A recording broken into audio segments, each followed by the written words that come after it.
Okay, Phil Spouge for Get Your Rock Out interviewing Nick Hipper Yes, Nick from Hipper. As I Lay Dying.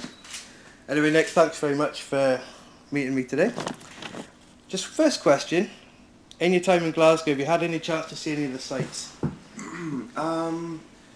No, I don't think I have. Other than like whatever's on this street, and I think that usually has to be, or that's usually because it's pretty cold when we're here. Like we never tour here in the summer. Like we're always here in the winter. And you're from the hot climates? Yeah, and I can't handle like super cold stuff. I think maybe once. Is there a castle here or like a huge cemetery by a castle? There's so much here. Yeah, so I feel like maybe I saw something when we were on tour here with Bullet for My Valentine, but Awesome. I honestly can't remember, and I would love to go see more because I know there's a lot here, but I haven't yet.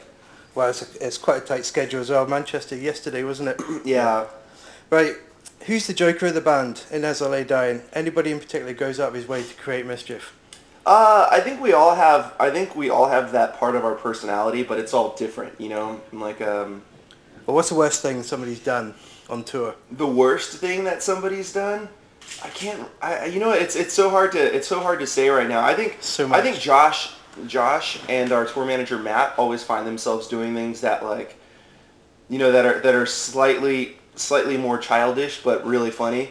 Like That's my bag. they'll set up like.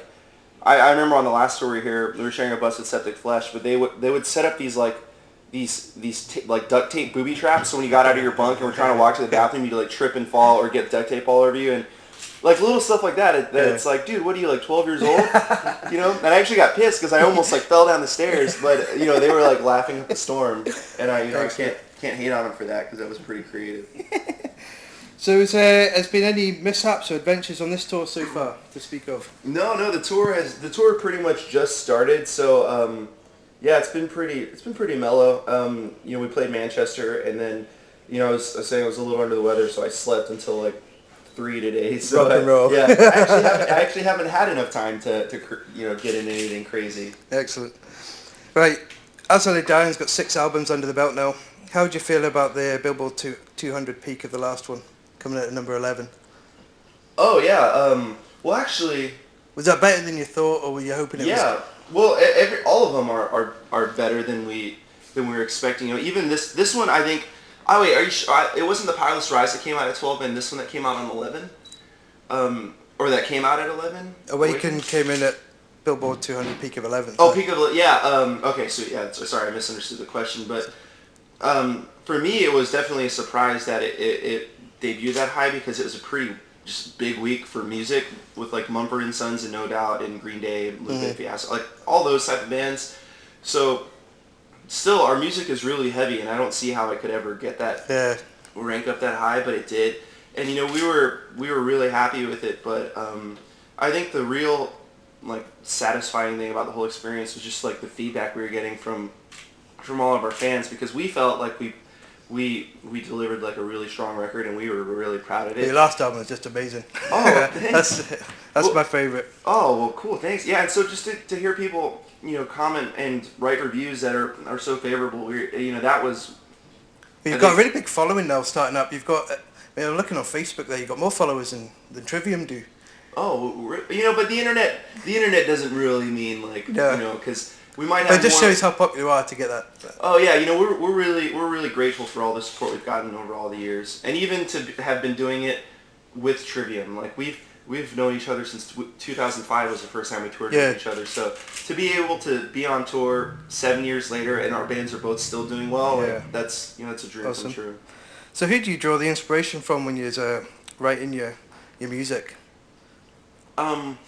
I don't know. It comes from so many random places. Usually whatever we're listening to, but I think more than anything, it's just what drives us is just kind of just creating what it is that we want to hear from ourselves. And I think everybody is really concerned and focused on pushing themselves and pushing each other and just becoming better in all areas of the band. And I think holding each other up to that standard, you don't want to let the guys down. And I think everyone just tries to do something that they couldn't have previously done or come up with something that's a little bit more creative or better. And I think that's what everyone did on that. Yeah, nice.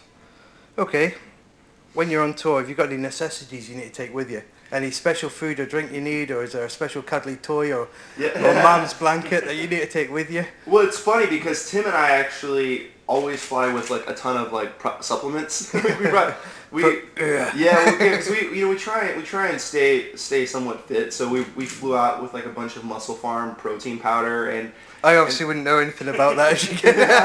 Well, that's just that's just like a hobby of Tim and my own is like just working out, I guess. And then other than that, like just digital stuff, computer, laptop. Or I mean, your laptop, iPad, like because that's pretty much how we stay in contact with the rest of our world back home, Sure, yeah. And we all watch a million things while we're on tour, whether it's TV shows or movies. Yeah. So. What's your favorite TV show just now? Just not well. It's funny because I feel like I've watched them all, but currently I am up to date on Boardwalk Empire, Dexter. Walking Dead just came back, and Phil just got that last night. And then I watched those three and Sons of Anarchy. And The League. So, wow, I'm watching 5 shows right now? It's great. And you just have so much time, So, yeah, those are the 5 shows I'm watching. Yeah, but excellent. At any given point, I'm always watching a TV show. And that's one of the funny things is that almost every band that I tour with, they are watching a show. See, that's one thing to talk about. Like, dude, what show you guys watching right now? And like, oh, I'm watching this show. You ever heard of it? Be like, no. And then you start watching it. Yeah, because we have so much time where, like, we literally can't do anything other than just sit there, so everyone gets into that. Awesome. So, have you got a musical guilty pleasure? Have you got a particular song? I mean, obviously you're a badass metal musician. Dude, everyone's got. I can't actually think of a guilty pleasure because I'm proud of all the music I listen to, but I think, man, maybe 75% of my iPod would bum kids out. I'd be like, or first of all, I'd be like, what is this? I've never even heard of this, but I don't think they would really. Well, mine's Lone Star, Amazed. Oh, that's a great song. That's like, thanks very much. Yeah. Right, I'm going to play this to my fiancée. Yeah. She hates the song. She hates it. Yeah, that's she hates it. Girls love that song. No, she doesn't. Girls are the ones who love it. I mean, how can she not appreciate the lyrics? She said we're getting married next year, and I says I'm going to sing that at our wedding. I can't sing for shit. Yeah. But and she's like, no, I'll fucking leave. Marriage over. Marriage over. That's it. Where's your best man? No, I really can't think of it. But if you name it, like chances are I listen to it or appreciate. I don't really listen to like I don't really listen to a lot of heavy music. I listen to specific bands that I really like and I keep up with. Just because I'm around it all the time. So when I do want to listen to something heavy, I'm like, oh well, I definitely want to hear the new Gojira or like Converge just put out a record that's amazing. New Between the Buried and Me came out. I started getting into that. New Black Breath records. Those are all records that I love. But then people don't know that I'm secretly like listening to the Cat Power record or something. Justin Bieber. Yeah. No Bieber actually. For the record. Yeah. Just to clarify, everything but the Biebs. Right.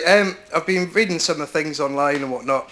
As I lay down, you guys have Christian faith, which is quite open. People have been asking if you're a Christian metal band or you're Christians in a metal band.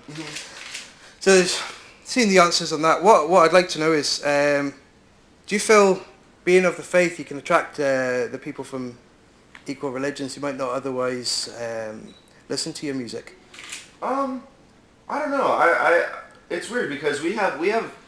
I think our opinions on the matter are way more scattered and diverse, and actually maybe not as concrete as everyone thinks. But I think it's just been kind of assumed for so long that we're like a Christian band or Christians in a band, however you want to word it.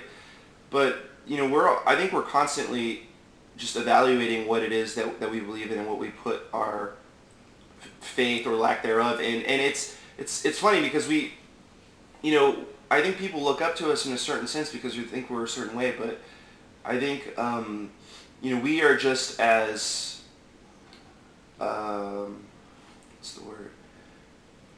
We're just as concerned with finding like some sort of like real truth and not absolutely 100% like concrete in that sometimes, and I think it would bum out a lot of Christians if they were to talk to us and like, find out that maybe our beliefs aren't in line. That's slightly different. But I think for us, like, we just think it's important to respect to find respect for other people based or regardless of what it is that they believe. Because Sure. everyone has something that's personal or something that they believe is the truth. Mm-hmm. And if that's what they found and they latched onto, that's good on them. Like you found it, But for us, we focus more on just being like an honest and like more of a positive band actually, and a band of depth and a band that can be all right in questioning the way that we're living our lives and just what the norms are, and also not knowing what the answer is beyond that sometimes. I don't know.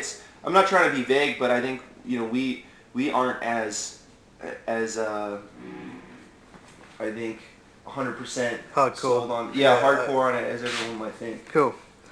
Okay, right. Slightly different now. We've got so many gigs around the UK. I've never been to one abroad, mind. But I'm an Englishman. Go to English gigs. It's always a wee bit toned down. They're a little bit more reserved. Don't touch me, sort of thing. Scottish, on the other side, people jump on each other and throw each other about and stuff like that. On your travels around the world where you've been, where's the most craziest shit happened? What particular countries or venues? I think the countries that I've noticed that people just kind of go crazy are the countries that didn't used to get shows as much. Like the first time we played Moscow was insane, because I think those kids were just like, we're gonna go nuts. They got so much to go nuts. Oh yeah, I mean, and it was out of control. Like kids running all over the place, like running into our stuff. There must have been like 100 crowds or stage dive. It was out of control. And it was also like a really crazy moment for us, because I was like, this is the farthest we've ever been away from home, and you guys are just, losing your minds. And the same thing happened when we were in Indonesia. Indonesian kids are so diehard about it, and they went nuts too. It was just a great Well, Indonesia and all those eastern countries, a lot of bands now are starting to focus more towards them. They're going to Japan and Thailand and Singapore. Yeah. And there's a huge following. You've seen Maiden Flight 666. And, yeah. I mean, look how mad that was. Cool. Have you got any plans for the UK festivals next year? I'm not sure yet. I mean, I would imagine we would, because we only played Download this year, I'd like to come back and play more. I love playing the festivals out here, so yeah. But Download next year with Rammstein, Maiden, Slipknot. Man. Well, we're not going to be on it, I don't think. Because Download always does every other year. Yeah. Or you can't do 2 years in a row, really. Right, so okay. I think just by default we won't be able to, but maybe we'll be on some of the other ones. Excellent. Right, I've got one last question, which is a burning question. It's a bit personal. If you could be the cross between two animals, what animals would they be and why? Probably be the cross. I mean, I would have to be a land. I don't know. Do I want to be a land animal? I'd have to be a cross between some sort of air animal and a land animal. I would be a cross between a bald eagle and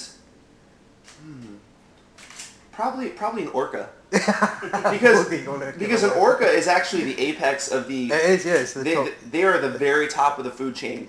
Like no other ocean animal can mess with an orca.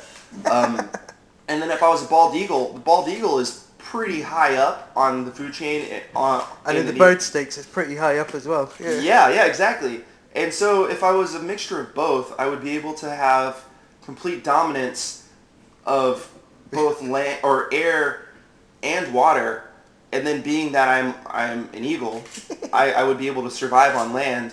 And while it hasn't been proven or theorized, like I suspect that the combination of those two animals would be the alpha animal on land as well.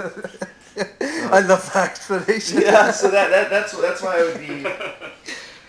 Well, yeah. Nick, that's what we've got for you, mate. Cool, man. That's it. Awesome. Thanks so much for taking. Thanks very much. Yeah. Is there anything you want to say or plug for anyone reading this? Yeah, just that I sincerely hope that we can go to where it is that you live. Like we love actually seeing those places that are more, I think, authentic and representative of the culture. Because I think, and I'm not saying anything bad about Glasgow. I love Glasgow.